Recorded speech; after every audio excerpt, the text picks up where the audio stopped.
Many research studies have demonstrated a strong link between a good sex life and an overall happy relationship.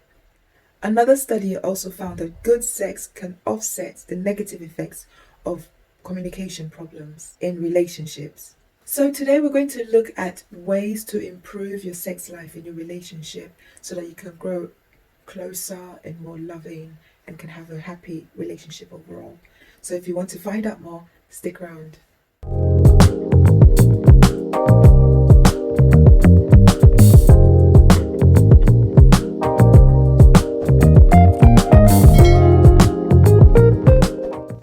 Hello once again and welcome back to our channel. So today is episode 10 of our series on how to make your relationship work, and we are talking about sex. Yes, let's talk about sex. So we're talking about sex in a committed relationship, long-term relationship, where two people have committed to live the rest of their lives together. So let's dive right into it, okay? So the number one need of any male is sex. Let's just put it out there. They don't want it, they need it. And why is that? It's because that is how God created them. They are created to be progenitors. He is full of genes to produce the generations. So he is a seed carrier. So what does that mean? That means that he is ready any day, anytime, all day, anywhere. He's ready. I'm so glad you said that. On the other hand, the number one need of women is affection. Now, affection is not sex, though it can lead to sex. So what is affection? Affection is a feeling of liking somebody or having fondness for somebody. And because of that likeness or liking or fondness, it then leads you to do things for that person or to that person to show how or what they mean to you. So that means you are creating an effect to then generate an effect. Yeah, so it's like action and reaction kind of thing. And it can be several things. For example, it can just be simple touch. It can be a kiss. And you can pick up her hand and just give a simple, gentle kiss on her hand. And it can be just show of kindness, helping with house chores, for example. It could be helping to clean up the house or even taking care of the kids. Or you've gone to work and you're returning back home. You can get a surprise takeaway chicken or pack of chicken or something for her. Yeah, or just a simple gift. All of that counts as affection to the woman. So in a relationship, dare I say that your body is not your own, but your partner's. I think that's a concept that if we can get our head around, it would really help in our sex life between you and your partner. Yeah. Your body is not your own, but it's your partner's. A good relationship or a good marriage is based on a man understanding sensitivity and a woman understanding the needs of a man. So we're going to dive into a few areas, a few things that I won't call it tips per se, but more things that you need to be aware of, things you need to think of, things you need to understand, so that it can help to improve your sexual relationship with your partner. Yeah. So the first one we're going to talk about is for the men. So you guys listen up, okay? Men are ready anytime, anywhere, any day. Like I said before, they are always ready for it. Yes, we are. Women are not the same, unfortunately. And this is where it can lead to so many problems if there's no understanding. I said earlier on, a good relationship or a good marriage stands on a man being sensitive and a woman being understanding of the needs of a man. So for the men, you need to be sensitive. You need to study your wife or your partner. You need to be aware of the seasons that they go through. And those seasons, it can be hormonal and it can also be the stresses of life. You need to be very sensitive and study them and be aware of where they're at. I would categorize those seasons into 4. There's the cold season. Now that season says, boy, don't touch me. I am not there. I am not in the mood. Oh, wow. All right. So that's season 1. And in that season, the woman is just not for it, and you need to understand that and appreciate that. That is when they need affection more than anything. anything. So a kiss, you know, a massage. Or even just listening to your partner. Yeah, Just simple express how she's things feeling. like that is all she needs. She doesn't want the whole shebang. Okay, so leave her be. The second season is what I'll call autumn, and that's when it's starting to warm up. Yeah, that is when, you know, she's starting to come out of that cold season. She's still not quite there yet, but it's not, boy, don't touch me. It's more like, I really don't feel like it, honey. Yeah, listen to that, be sensitive, continue to, you know, be affectionate, and the affection, the response to your affection would probably be a bit more than the cold season. Okay, and that leads to the spring season, where she's a bit more in the mood. She will respond to your advances, yeah, and there's a bit more of give and take at that time. Yeah. Now the hot season, that is when she might even initiate. Yeah, that is when it's like, right, let's go. She is ready for it. So be sensitive to all those seasons, you know, and appreciate them, and just understand that that is just the way women are built. We're just not built to be ready for it anytime, any day, all day. You know, we're just not built that way. So it's sensitivity. Yeah, and I also think in being sensitive as well, we the men are built as hunters, as aggressors, and so we are always on the go. That's our makeup. But in being sensitive, you need to discipline that gift. I'll call it a gift. That gift. Stop laughing. We need to discipline that gift, and you know, let the gift, you know, drive you, but you know, contain it. There's a time, a season, and a place to allow it. Oh God. There's a time and season.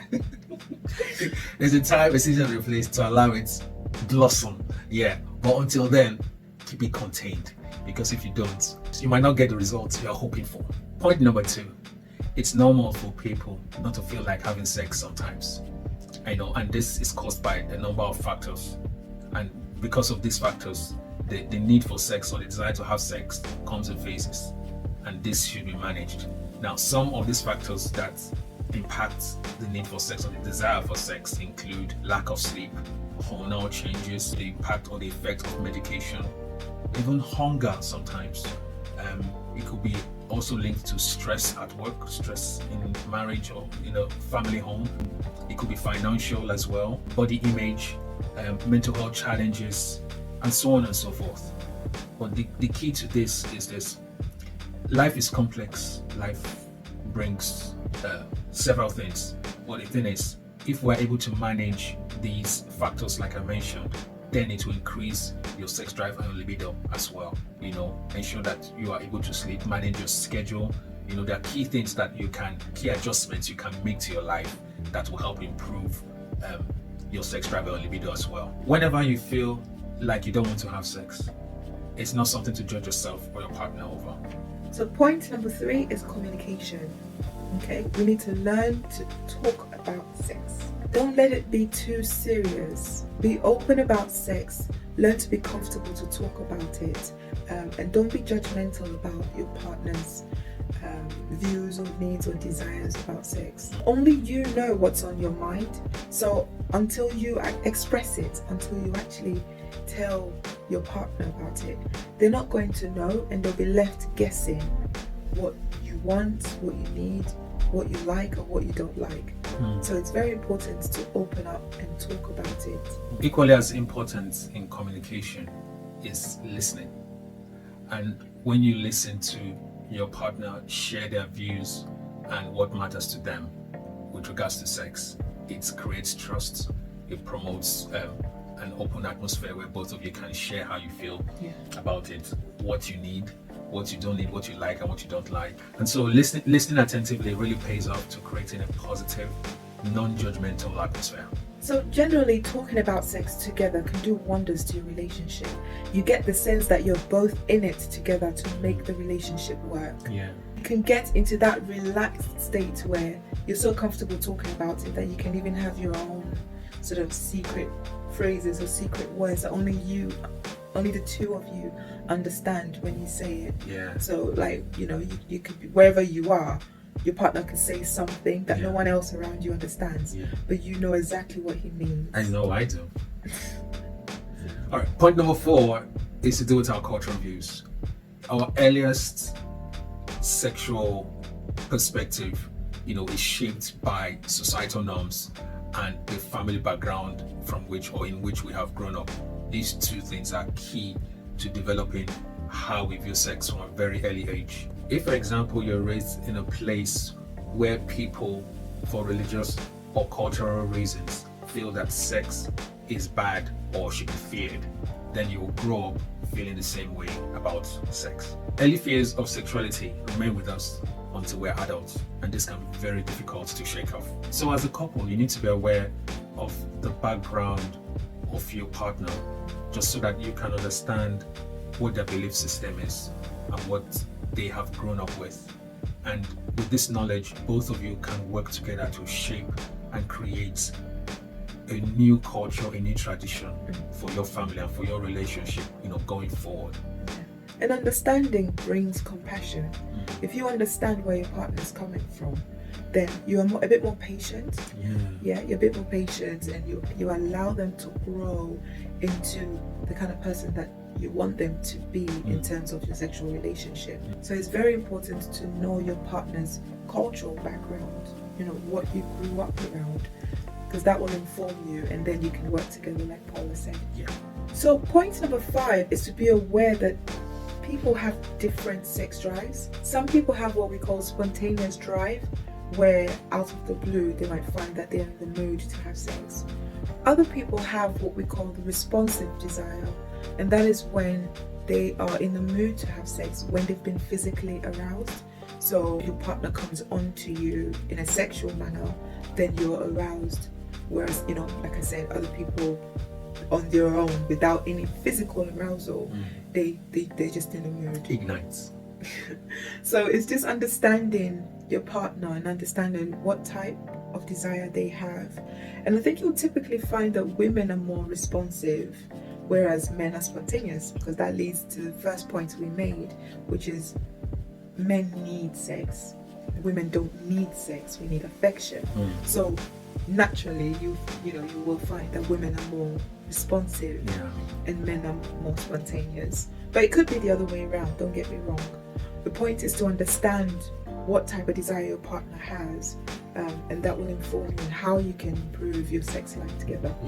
It also leads to the points we mentioned earlier on, that men are the aggressors. So naturally they are the one that makes the advances more often. So they're, and that links to them being more spontaneous. Whereas women, we wait around and make them work for it, it's sweeter that way. Respond to their advances. But like I said, that's typical, but it doesn't mean that's always the case. It could be the other way around. And if you think back on what we talked about, seasons for women, in the hot season, it could definitely be the other way around, where the woman is the one that's making the advances. And if it's done correctly or done properly, it's fun, because it can be fun. It is fun to be the hunter, us. It's fun to be the prey, you. And it can also be fun when those roles are changed over. I can assure you. Point number 6 is to do with spontaneity.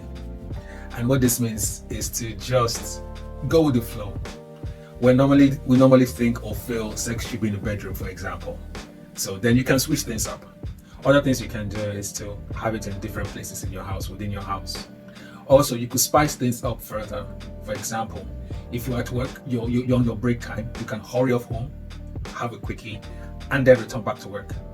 All these things spice up. Don't look at me like that. All these things spice. Don't mind her. All these things spice up your relationship, and it gives you something to look forward to. For the fact that it's being spontaneous. Sometimes even during the daytime as well, rather than the nights, it also adds to the changes that can spice things up as well. Another thing or another point within this is, whilst spontaneity is good, you can also have sex scheduled within your calendar as a couple, and it raises expectation. It increases the anticipation of things, and also adds to the spice of your sexual life. Leading up to your scheduled sexual experience, you could try things like texting or even leaving notes, lovely notes. These add up to building anticipation for what will be the culmination of the day, and it promotes fun and increases the energy in a long-term relationship. Point number 7, take time to prepare for it. So by this, what I mean is, you could buy or get scented oils, perfumes, flowers, or even wine or fruits. Take time to prepare the arena in which this experience will be held. So don't just walk in there and just say, all right, now let's go. If when you take time to prepare for it, and even prepare for it, links into what I said earlier, by sending texts as well. So that's the affection side of things. Yeah, it tells your partner, it shows your partner that this means so much to me and it means so much to you, and I'm taking my time to ensure that the experience will be worthwhile for the both of us, and you are more likely to hit the jackpot rather than rejection. Point number 8, I think I need to address this with the ladies. The clothes you wear to bed. The clothes you wear to bed can be off-putting sometimes. When you wear long-sleeved or long-necked pajamas, tracksuits, or even jeans to bed, those attires are not flattering enough, especially when you're going to bed. When you do that in terms of wearing all those heavy-duty clothes to bed, the message you're sending out is, don't touch me, stay away from me, and stuff like that. To counter that, to make it a little more relaxed and appealing, it's best, or it's advisable, to wear clothes that complement you and send a more positive message, whilst or before you go to bed, or better still, nothing. Another point within this is also to note the clothes you wear at home. Sometimes even those clothes can be off-putting. For example, you have scarf tied around your head all day, or your pajamas that you've had on all day, all through, till evening and stuff like that. It sends a message that you've not taken time to look after yourself during the day. I do understand that, of course, life gets busy. You can be busy at home, taking care of the kids or taking care of the home, or even working from home as well, as we're doing in this period. But in all of that, you should make time to look after yourself. Look good, put on nice clothes. It doesn't have to be new, but whatever you put on, however you present yourself, let it complement you. Let it show to your partner that you've taken time to present yourself. It shows they in turn will respect what you have given or shown to them as well, and that's also something that can improve your sex life. A study done in 2018 showed that passion decay only became self-fulfilling prophecies, and that means that you only think that your passion will decrease over time, or that your sex life will decrease over time if you think it. If you just think, as we're getting older, sex drive is going to go out the window, we're not going to feel like it anymore, it's no longer important. That just becomes self-fulfilling prophecies. But actually, you can still have a good sex life, good sex relationship. You can still have the same hot, passionate relationship as time goes. And the reason for that is you know each other better. You know what your partner likes or doesn't like. You've got the experience. So actually, it should improve rather than, decrease. It should actually improve. Point number 10 is to not use sex to punish. There are different ways that people respond when they are offended by their partners. Some people give the silent treatment. Some people just have bad body language. And we talked about all this in conflict in relationships, and I'll put a link above so you can have a look at that. But another way that people respond to offense in a relationship is to take away sex, to use sex as a punishment. Or a weapon. But when you do that, it can lead to so many other complications. Some of them are, it could breed infidelity. That means that the person that is starved of sex or that has been rejected could go outside of the relationship to have that fulfilled. I'm not saying that men cheat more than women, but the point I want to make is men need sex. They don't want sex, they need sex. So if you're the woman using sex as punishment, then there's a high chance that you could be pushing your husband away to those kind of measures where they're going out, for a prostitute, or to have an affair, or even watching pornography and things like that. So it's very important that you don't use sex as a punishment. Another thing that using sex as a punishment can lead to is it builds resentment in relationship, because you're denying your partner that right, I should say, that right that they have. And as we said at the beginning, your body is not your own. So you're depriving them of that right to your body, and that can build resentment in a relationship. That might not be what they bargained for when they got into the relationship in the first place, and it's very unfair to use that as a punishment. You're better off dealing with whatever the situation is, differently than to bring sex into it, because sex stands on its own and it's a very important aspect of relationship to keep you together. If anything, it is what you need at a time of conflict. It's not what you take out of it, because you take that out, you make the conflict even more worse. But sex can actually bring you closer together to a point where you can actually resolve that conflict. Sex deprivation can also be misread as a sign of your love waning. So if you're the person that is depriving your partner of sex, your partner could see that as you possibly not loving them anymore. And that can have long-term consequences, especially if you're doing it repeatedly over time. Then there's the tendency that your partner would think, right, she clearly doesn't love me anymore, she doesn't want this anymore. And that then leads to the first point I made, which is they could then go outside of the relationship.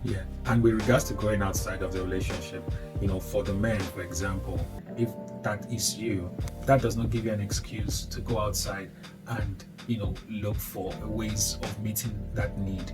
What I'll only encourage you is whatever has led to that act or to that deprivation, try and resolve it, just like Mary has said. Don't let that be an excuse, because even when that happens, that in itself is not the solution to the problem. It will only go ahead to escalate the problem, and then probably even lead to the splitting of or the breakdown of that relationship. So it's just very important to know that whilst starvation or deprivation can be as a result of certain issues, it still does not give you an excuse to go out or promote infidelity within that relationship. Point number 11, be willing to try new things to enhance your sexual relationship. For example, when your partner has said or shared things with you like he or she likes, you can try those things. Maybe, for example, how they feel when they're touched in certain ways or in certain areas of their body, what you say to them. Those are things that you should be willing to adopt in your arsenal, to improve your sexual relationship. So you can think outside the box and engage in activities that might scare you or excite you. For example, going for an amusement park ride or an escape room. What this does is that it creates the production of dopamine. Dopamine is directly linked to physical attraction and romantic passion. And that is why engaging in new activity can help spark the arousal between both partners. So point number 12, as a way of finding out more about your partner and what they like, you could schedule out a fact-finding night. So just schedule one night where you just talk, and all you're doing is you're opening up and talking about the things that you like or don't like about sex. This could be very important to do, especially at the beginning of a marriage or beginning of a long-term relationship. If you can do this, then that then sets the platform or sets the stage for how your sexual relationship is, all throughout your relationship. So just schedule a night where you just talk, have a raw discussion about what you like and don't like. You can discuss moves and positions, things like that, just so you know what each other likes. And you can even talk about your hidden fantasies and also get an understanding of each other's boundaries, how far they're willing to go. The last point in this topic is to seek professional help if there are medical reasons why your sexual life might be impacted adversely or it's not the way you want it to be. Don't be afraid to seek help. Don't be afraid to go get professional help. It might cost a little at one point or another, but it's very important that you address those issues because there might also be underlying health needs that need addressing. Yeah, so I'll only encourage you to go out and get the help that you feel you need when you do need them. All right, so that's it from us today. I hope that's been helpful for you. It has been helpful for me. So until next time. Bye.